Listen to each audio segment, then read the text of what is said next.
Hello and welcome to Building a Business podcast. This is a show where we embark on an adventure with entrepreneurs across various industries, picking their brains and hearts on what it's like starting, building, maintaining, and growing a small business.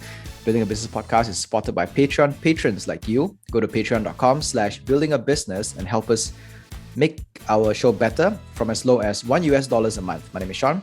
This week, we are back with Raymond from AFA, Athletes for Athletes. Hi, Raymond. How are you doing? Hi, Sean.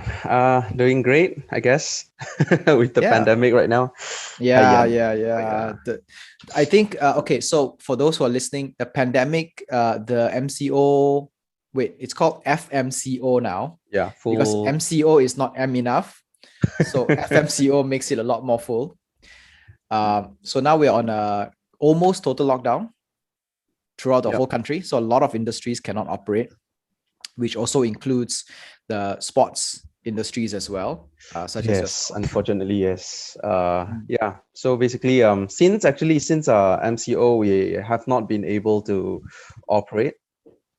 In that sense that our venue partners are not allowed to operate. So that gives us a pretty big hiccup, or it's a huge full stop for us.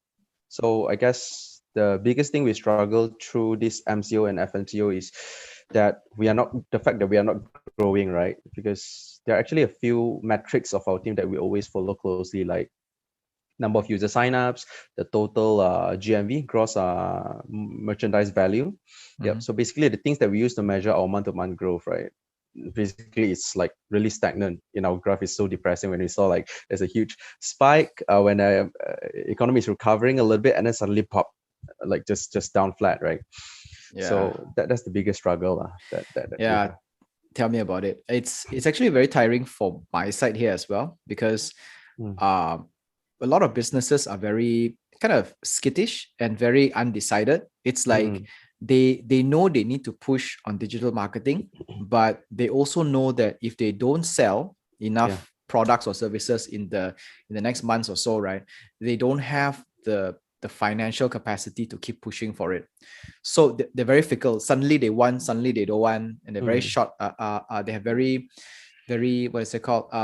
Short-sighted on these things. They're very reactive. Also because everything that's been happening in our economy is very reactive as well. We don't have a long-term plan to map things out for us, right? So then, I get days when the clients are like, all of a sudden I get so many inquiries from clients who want so many things, and all of a sudden they don't want it. And I don't dare to grow the company because I don't know if, by the time I grow, if let's say I hire some other people and then they come in and all of a sudden my clients all leave and I'm left with all this additional cost and everything, right? And it's so difficult to make a judgment call on this at this time. Totally, especially with a lot of these uncertainties, right? You don't know what's going to happen next, and we don't know how long will this go on, although like we see vaccine is in place, but it's like half-hearted, and like especially in Malaysia, like you can see the whole economy is like up and down, and even the government is undecisive. Like they call it full MCO, FMCO, right? And then suddenly yesterday, I think they starting to call off a U-turn, right, to give like more industry opportunity to appeal in MITI and just to reapply for the business operation license, right? So this kind of stuff. And then they apply on MITI and MITI's website went down, so nobody can make applications. There goes. Okay. Well, let's get started with our discussion for today. Would you like to update us on what's been going on in terms of your internal and external struggles for the month? What's the most noteworthy things that happen in a month? Well, definitely the first thing that comes to my mind is ways that what are the ways that we can find ourselves to be relevant during this period of time? From MCO, FMCO, businesses, especially in our industry, where we are a platform, and our platform, we cannot serve the people because the people cannot operate. The sports complexes cannot operate. The users cannot play this kind of commercial sports anymore, at least since about 2 months ago until now, right? And then that really pushes financially, like we lost our cash flow, like flat right now. And I guess right now we are looking for fundings. And also our only financial income right now is down to zero, right? So we feel like if we want to find a new way to generate income, it's only for a short-term manner, right? And will that actually, we have been struggling now whether or not we should go with that alternative, finding an temporary income source of income, and is it really necessary, and is it really worth it for us to really explore this? So these are the kind of things. Yeah, it's a pivot or persevere question again lah. Like Mm. if you were to find an alternative form of income, and then you build it, it takes a while for it to get out, and then all of a sudden it gets out, and then your primary income source comes back in, and you find that you wasted all your time doing all these things. And Yeah. yeah, that's a struggle as well. What about what is this called, alternative use case for what you have that can be applied to a lockdown period, but also be something that you can use in the future? I think it sort of get what you mean is, if you look into our business concept, right? Because we're a tech-based company, we're a tech startup, right? So we develop mobile app, and we use our mobile app as the platform to serve our customers, and or to serve the industry or the communities, right? So we have been having a lot of these pipelines of developments in place. Previously, we have been taking it slow because we have a lot of traffic where users are booking courses, and we are inviting new venue partners to be participating. So we cannot do drastic moves in terms of the technology development. So right now we are sort of like rearranging the entire development pipeline, just to leverage on this period of time when it locks down, that we can just try to build up whatever fundamentals or things that is already in our pipeline to improve. We'll just try to just go on full speed mode in terms of the development, and do stress testing and whatever that is required, at least at this down period of time. We won't be receiving customers' complaints, or vendors are having a lot of questions. So we are leveraging on this period of time in that sense to just improve, but it's not nothing that will contribute to us financially, right? It's just rearranging and realigning and improving our technical infrastructure. Yeah. Okay, so what I hear you say is that you are actually taking this time when the country goes to rest, right? Taking the time when the country goes to rest to work on the back end stuff, to make sure the foundation is good, the infrastructure is solid. So once the economy open again, you can hit it full swing and probably like have enough energy to bypass. Yeah. Hopefully it's going to be a good rebound after the economy recovers. That's all we are hoping for. Are there any like marketing efforts that you are doing as well for the coming month or 2 months? In fact, right now we have been going on with our survey for both our vendors and customers right now, because we are looking into, because if people that don't know what we are doing, right, what we do is like we basically helps the sports industry in digitizing a lot of this operational stuff. Like if you are into commercial sports venues that serves or do rental for badminton, futsal, basketball, football, this kind of venues provider, we basically add on a digital layer of networks and platform that allows you to automate your operations, right? And that gives a benefit for the users to make their booking online. So by looking into this relationship, we try to expand a little bit more in this ecosystem and look into what customers really need. And basically what we do, the survey that we're looking for to find out is whether or not we should look into having an e-commerce that's serving basically this niche of customers. Because we do realize, like, let's say, for instance, if you want to play badminton, the commodities in badminton sports is the shuttlecocks, right? You need shuttlecocks, or you need regular racket maintenance. That applies for a lot of racket sports, right? So you need this kind of maintenance stuff, and you need this kind of items, and you need your shuttlecocks, you need your balls. So what happened is like we are trying to understand whether our users are more likely to buy these kind of things within our app. Just like let's take a case study. I'm not sure if you're familiar with Settle that is introduced by Petronas. Yes, it's an app that allows you to pump petrol right from your car at the station itself, right? Yes, exactly. So it's very convenient. So they basically use GPS to track your location once you are nearby to one of the Petronas branch. So what they do is they basically enable you to just purchase the fuel online, just within your phone. And then once you exit your car, you just need to pump the petrol immediately. The counter will just straight up open the fuel pump for you, right? So and then just when you are checking out, there are certain things that you can do. Like you can, in fact, right now during this MCO, what they do is like before you check out, they will ask you if you want to top up some snacks or you need some mineral water and stuff like that. They will deliver to your car Oh, okay. instantly, right? So you can buy everything within a mobile app, right? So by looking into this, actually it's kind of like inspiring for us to see if we can apply this kind of module, a success module for our users as well. So imagine you book a court, right? And then just before you checked out, maybe there are certain things that you might want, like you need a new grip for your racket, or you might need to top up like your shuttlecocks. You need to buy a tube, right? So what you can do is like you just buy everything, just sort it out financially, and then once you arrive the venue, you can just collect everything. So you're trying to paint this picture to our customers, both the venue owners and also the users, to see whether this is relevant for them and whether they are, what are the likelihood that they would be trying, and what's their concern if we implement things like that, just to have just leveraging on this down period of time and just engage with them and try to understand whether this future plans is relevant or not, and by leveraging on these statistics, it will determine our next step. Okay, that's actually a very interesting and good use of your time, I have to say. and and so far, how long are you? How far are you along with this one? Have you just started, or We have been talking to hundreds of users, and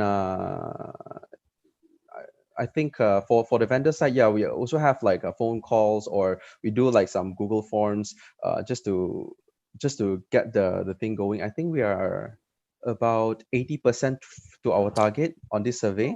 wow, So that's not bad. And you connect with your vendors or directly to the customers? we do both. We do both. So Yeah. to the customers, I assume you utilize the app to reach out to your customers. Yes. What we do is that we using the users. We try to find out who are the active users, right? And then we just drop them an email, and also we drop them a survey form, and we ask them like, would you prefer to do a Google form survey, or you prefer for a phone call, right? So give them the options, and then based on their preference, we proceed with contacting them individually, and then get the survey up and going. Yeah. Okay. I want to stress this, take some moment to stress this part, especially to the listeners who are listening to what we were talking about today, because I do have some of my past clients who were very reluctant to implement and invest in an app. And based on what Raymond just shared with us today, is that with an app, you have direct connection with your customers. You don't have to go through multiple layers to reach out to your customers. And if you want a survey, you just flip a finger, do some changes in the app, and you directly in contact with your customers. So this initial investment you have on your app is able to connect you so easily with your customers and able to give you so much more information on the fly, versus, let's say, if you don't have the connection, you have to jump through so many hoops just to get to your customers and get their feedback. And the more you're able to listen to your customers, you're able to get all the feedback very soon, and you can change how your business, your apps, your product and services work based on what your customers want or don't want. So this is what the investment of an app actually helps you do, right? It's crazy. It's the kind of thing where in traditional means, it actually takes months, to get a survey out and get back all your results. And with a simple app, you can get it done in weeks, a month at most. So that changes a lot of things. Yeah, agree. Yeah. Actually, we do see benefits in pulling ourselves closer with our stakeholders, especially during this time of crisis, through our app. Because uh, I do see, like, because we are still small, we are only like about, if you are taking into just looking into the active users, we only have about 4,000 of the user base. So it's not too hard to really track all of their responses, and we can make them feel that they are being valued in that sense, right? They know, like, we are concerning about their experience, and we are talking to them, and by doing these kind of improvements actually really make them feel like we actually really care about them. So I think that's, I guess, blessing in disguise during this point of time. Yeah. So at least they get to see that we are making the effort and not wasting our time during this time of crisis to do something to serve them better when the industry recovers. Yeah, that is well use of your time. How's your oh yeah. You previously, I think it was a few months ago when you tried your hands on Clubhouse. Yeah. Have you done it again ever since that one time? Yeah, we did another one. The response was pretty bad because we were struggling on the topic that we want to discuss.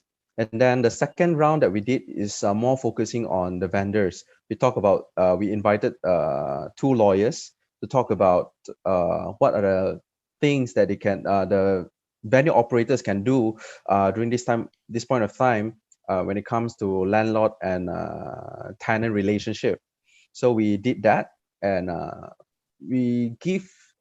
I I would like to believe that we give enough values for the vendors to learn a thing or two if they are currently in a tenancy agreement, right? So it's just like, maybe the topic that we have selected is very niche. So the response, I mean, the listeners were very limited to just people who are at that criteria. And that point of time, Clubhouse was just only available in Apple. Yeah. So we take a fraction of people who don't own Apple product. So the listeners rate was pretty bad. Yeah. So that Okay. actually kind of discourages a little bit, and we look into like the topics that we wanted to discuss, but we are going to do it again, definitely. Yeah. I think that's a good debrief on what happened as well. It's first of all, it was an Apple only platform. Now it's different because a lot of Android people's, like in the past week or 2 weeks, right? 1 million new Android users sign up already. So, and that's going to continue to grow. Yeah. And secondly, I think while your topic is good and it's very insightful, like what you said, it is a kind of niche where only those who are in that situation can see value, right? Exactly. So yeah, so that's the thing. And I have personally, even myself, I have been thinking about starting like a Clubhouse weekly thing, with business people and all that, like kind of like what we do, but opening it up to Clubhouse so other people can also listen live as well. But I'm still working on the mechanics and everything. And okay, like one part of it is I'm not ready to take on all the extra workload on this one yet. Like, moderating and all this it's quite a lot of work. The mechanism is a little bit like a lot of work, to be honest. If you really want to do it, like, especially like if you want to do it like occasionally, it's still fine. But if you want to do it continuously, it requires a lot of commitment. Yeah, especially when you want to commit, like, let's make it a weekly thing. Oh, die lah. It's not easy. We tried. Yeah. But we can't discount the fact that there is a lot of value that comes from it. It's just that you need to give out a lot of time and maybe allocate a few staff to focus on these things. Yeah, that's going to be tough. Anyway, how's the morale of the team coming along, seeing that well, I don't think that this MCO will just be 2 weeks. I think it will be 2 months, I'm guessing. So how's the team coming along? I have to say we are kind of in a desperate mode right now, We're in a like a we started to feel the hunger. We need funds. Like I mentioned earlier, we need funds. We're desperate for business opportunities, and it kind of feel like it's there are certain things that is limiting us right now because we don't know when the economy is going to reopen, especially for sports, right? Physical sports. We don't know when are they going to reopen. Because we know when when it reopens, we will have cash flow, right? But right now it's none, right? So we're finding ways. We're even looking into like we're trying to raise funds, but in a way that if people that don't really understand, right? Like if it's you're in a startup, right? When you're looking for funding, and when people know like you have a shorter runway right now, they always try to squeeze you a little bit, especially investors, right? They know, oh, you really left like 2 months runway, right? So I'm gonna negotiate. I know I'm in the leverage, right? I have the money, and you need the money, and you need it now, right? So that's where we will lose the bargain. So we're trying to find like alternative fundings and to see like what are the incentives that hopefully the government is going to give us that is easier for us to apply. So primarily when it comes to that sense, we are kind of desperate in that point of view. But other than that, I think we still have things to do. Our team is like working on like I mentioned earlier, the technical infrastructure and everything. It's been taking quite a load of our work, and also the survey that we were doing, right?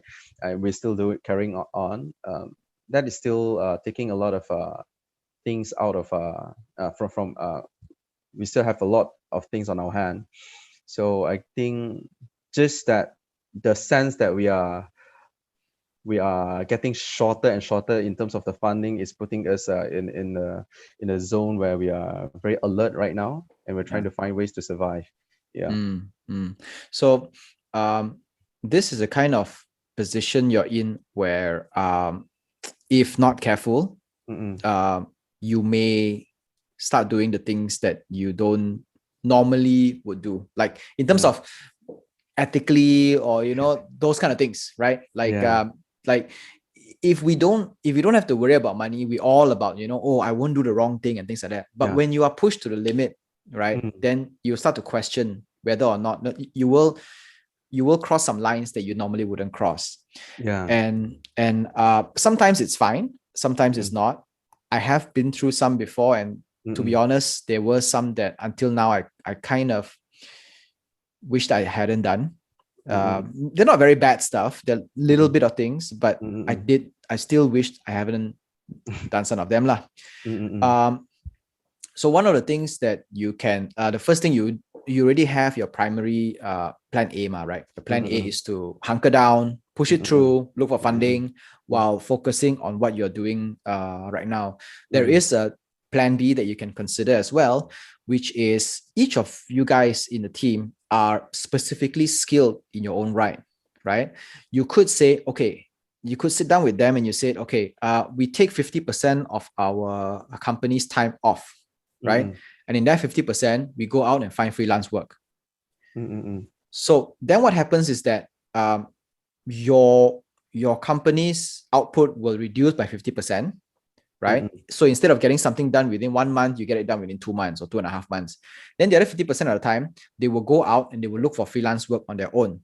And that way they can cover a bit of their costs. And then at the end of the day, if we know that there's income coming in, right, even if it's less than what we like, we still don't feel that desperate.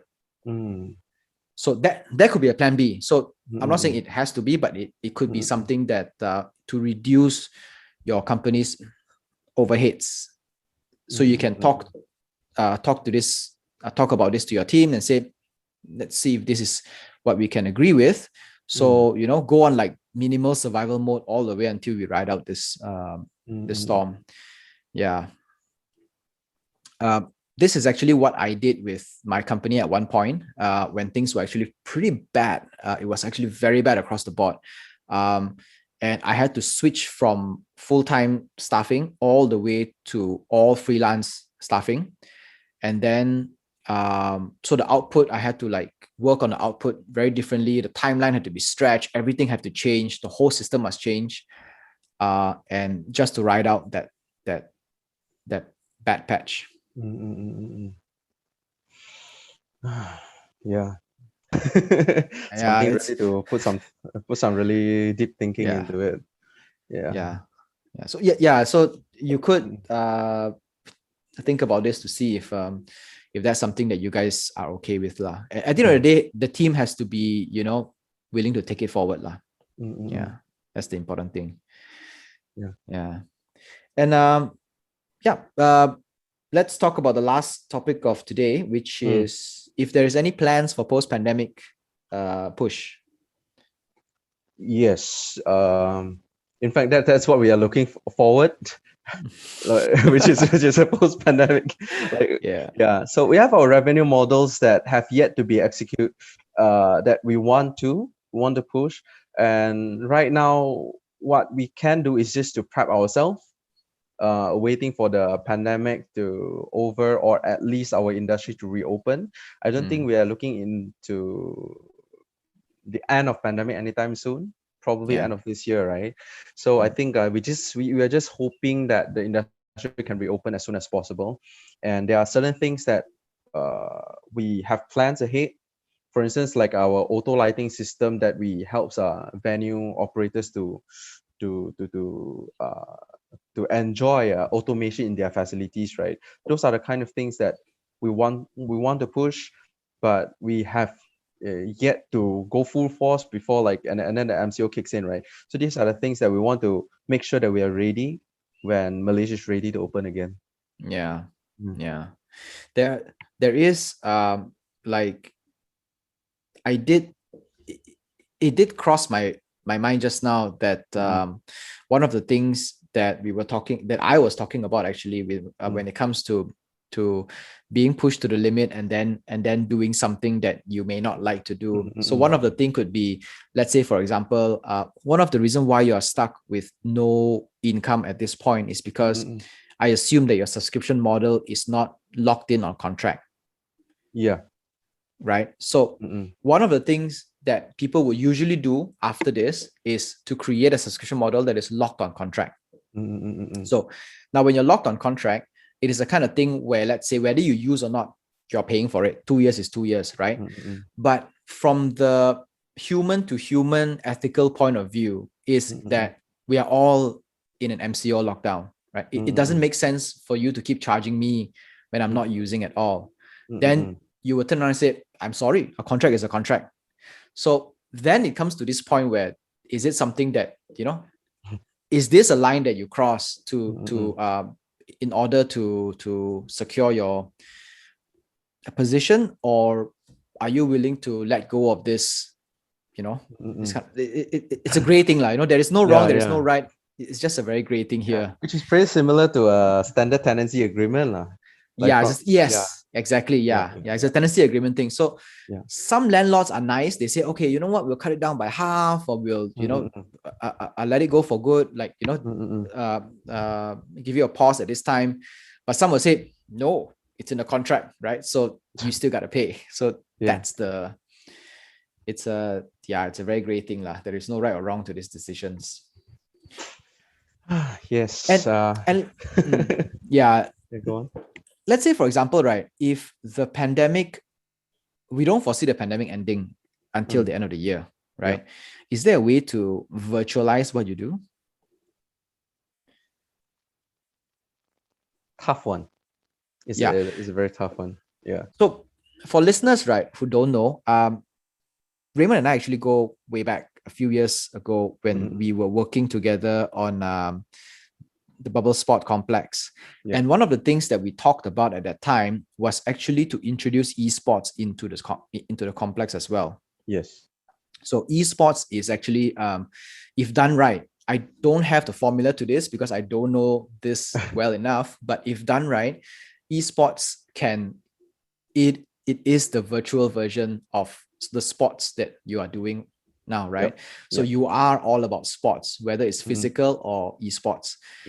And at this point, I can't see any way of doing something right that maybe I guess Twitch and YouTube games and all is not already doing. But I don't know. There could be something there that we haven't explored. Yeah, agree. Yeah, certain things that we have to think it through. This is a struggle that I think our company has have as well, is that if you want to do something that is very different from what we existing have, then it requires construction, right?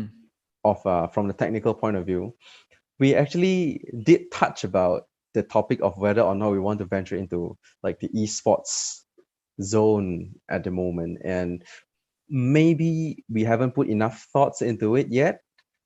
But the ideal path is to to look into what is feasible and can achievable in the shortest time possible.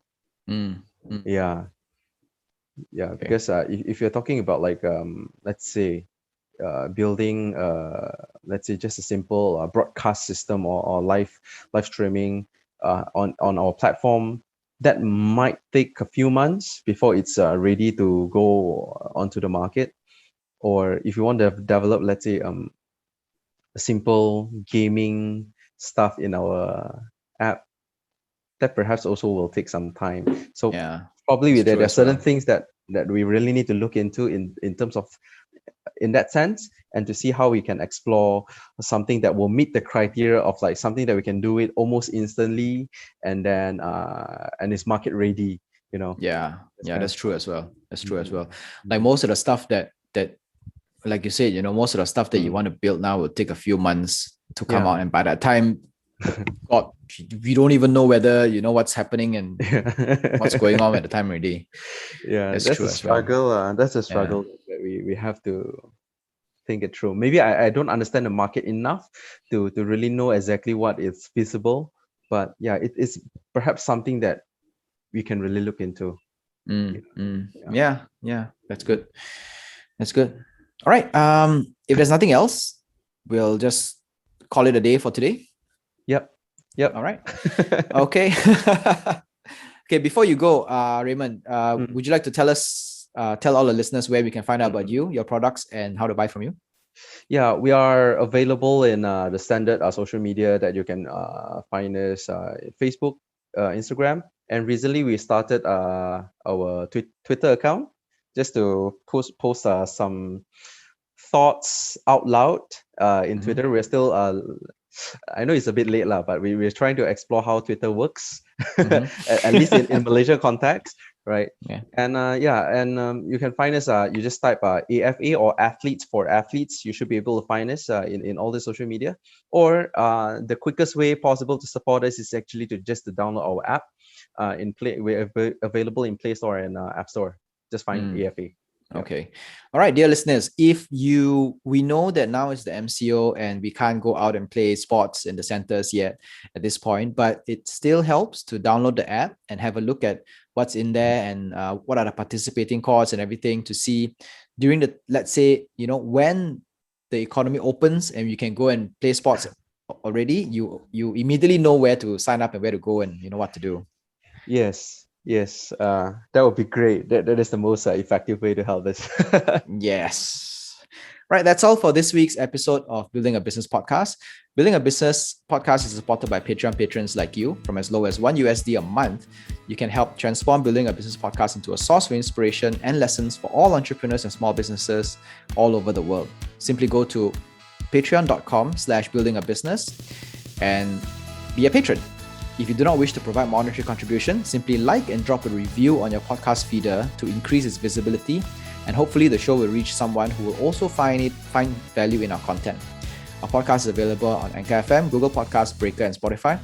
Our full videos are available on YouTube, and we post bits and clips on Instagram, Facebook, and LinkedIn. That is all for this week's Building a Business with Athletes for Athletes and Raymond. Thank you very much. Thank you so much, Sean. See you next month. Bye. Bye.